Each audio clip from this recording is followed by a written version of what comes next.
Here's a little bit more from our speaker. You know, this issue becomes tougher, I think, the younger we go in age. Yep. Because I think for older generations, homosexuality was a taboo subject that was never talked about. Yeah, that's true. But now that it's become acceptable to talk about in the culture at large, more people come out, and then you talk to a 17-year-old and he has heroes on television and sports and music and friends in school who are out. Yeah. And so suddenly it's a more personal issue. That brings to my mind this question. A lot of churches are in code red when it comes to people 16 to 30. Yeah. What do you think we have to do to respond to that? Well, I think we've got to respond. I think that if a church's primary leadership is made up of a bunch of 40, 50, and 60-year-olds, and they're trying to figure out how to program their church for that, that's a losing proposition. Yeah. And to me these days, if you don't have many in the age category, the 20-something category, I would import a group of people in. I would find a way of sitting them down and saying, so how can we strategically think about our services, about our groups, about the way that we brand things around here and communicate things? What else would you do? Well, actually, you know, something that brings to my mind, I think this problem has many, many levels.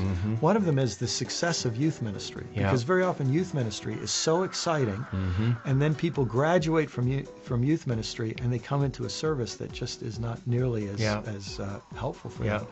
I think one of the things we ought to do is start thinking of people the way the Jewish people always have, that when you reach the age of 13, we accept you as an adult member of the congregation. That's interesting. And your statement would suggest then, or your suggestion would say, we bring in 13 and 15 and 16-year-olds and we listen to them. They have a voice. Right. They're not just the cute little entertainment one Sunday a year, but they actually, their voice is taken seriously. That would really help us a lot. Yeah, I think it would as well. I know for us in our context at Discovery Church, we have a 20-something community that's a very large community that has services on Sunday nights, but we make them interact, or we have them interact with the leadership team, with the elders, and with the arts team on a regular basis, so that we're regularly learning from each other, and we're incorporating various things.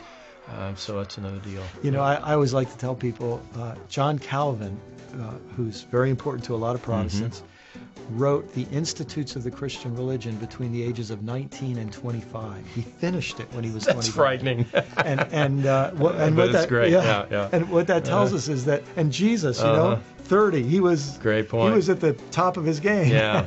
And so one of the things we have to do is really take the voices of our Christians more seriously when they're younger. Yeah. Now there are so many other issues, but I think when we start dealing with those other issues, one of them would be, for example, for our older generations, when they think what are the big moral issues, they usually think abortion and homosexual marriage, might be one or two others. Talk to our younger generations, and they have a completely different set of issues. Yeah. Genocide, war, the environment, and poverty are going to come up right away. Yeah. And that's going to make some of our older folks uncomfortable if we bring those in as significant issues that have to be taken seriously. I agree.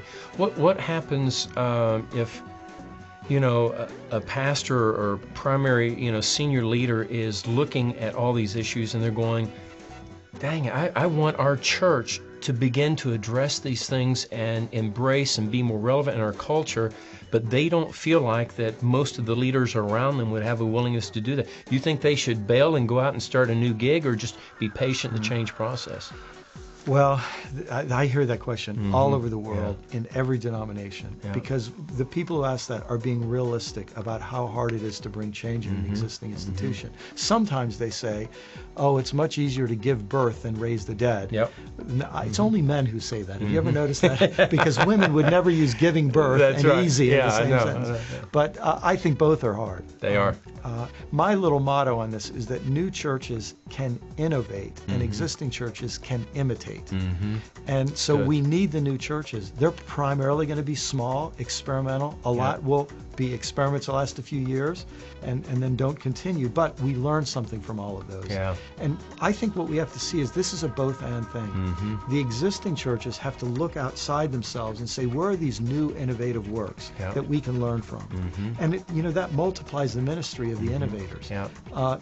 And you know, it's so interesting. In our generation, we've always said, who's got the biggest youngest, hottest church, and everybody imitates that. I think we have to reverse it and say, who's got the most experimental, edgy thing? What can we learn from them? To me, it creates a both and. We need the new churches because, frankly, the existing churches aren't going to change fast enough for this generation. I so agree. we need both. Yeah.